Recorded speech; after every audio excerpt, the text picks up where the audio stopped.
This will wrap up our discussion of alcohol and inhalants. This will be a relatively brief lecture just to discuss the effects and difficulties associated with inhalants. So inhalants are just anything that people inhale or huff, as people often call it. This is a sort of heterogeneous group of central nervous system depressants, generally volatile at room temperature. That is, they'll be vaporized from liquid when they're exposed to air, so that makes them inhalable. These include things like nitrates, nitroglycerin, amyl nitrate, and butyl nitrate, which are both inhalants known as poppers, which are associated with nightclubs as well as sex. There are, of course, inhaled anesthetics.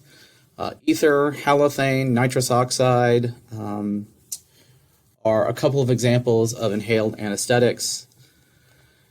Some inhaled solvents include things like toluene and butane.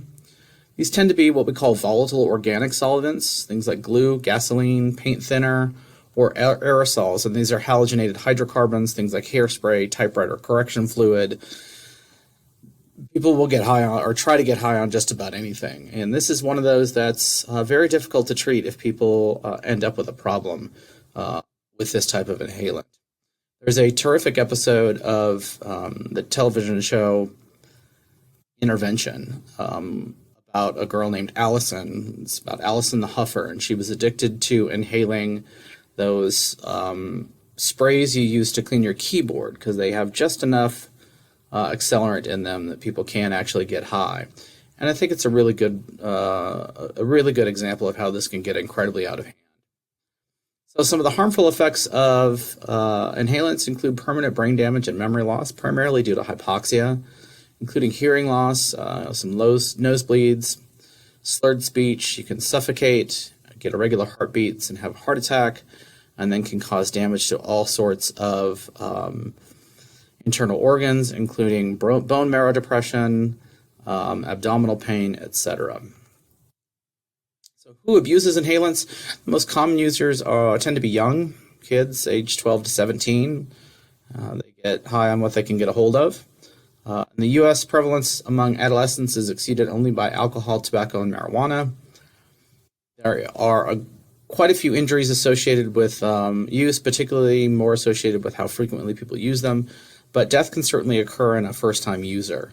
So, for example, whippets, which is nitrous oxide, can depress breathing in users. And we see 70% of deaths from inhalants were 22 years or younger, 95% were male, and 46% of fatalities were actually from gasoline fumes. So here's a distribution of the age ranges of people who use various inhalants. You can see generally it's right there in those sort of adolescent teenage years.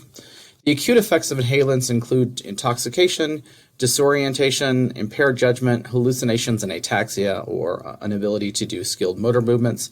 Tends to last only a few minutes, which tends to lead to repeated use over several hours, trying to keep that effect going.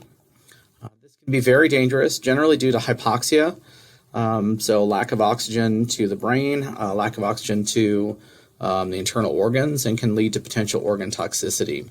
So this is a very dangerous thing to engage in, and all I can say is I encourage no one to engage in this kind of inhalation activity. So the chronic effects of use of inhalants include peripheral and central nervous system dysfunction. You can actually get liver or kidney failure. This can cause loss of cognitive functions, loss of coordination, and even some dementia. Studies with sort of normals, people that don't abuse drugs, cocaine abusers, and inhalant abusers scored the lowest in working memory, planning, and problem solving. So these drugs cause more brain damage than any of the other drugs that we tend to talk about.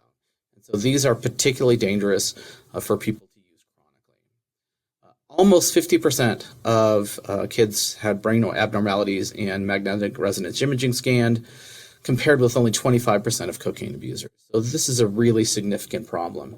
So these kind of inhalants, in particular huffing of whatever's around the house, is very dangerous. And so it's something to be mindful of. If you have kids, talk with them about them, put these things out of their reach, and make sure that they don't have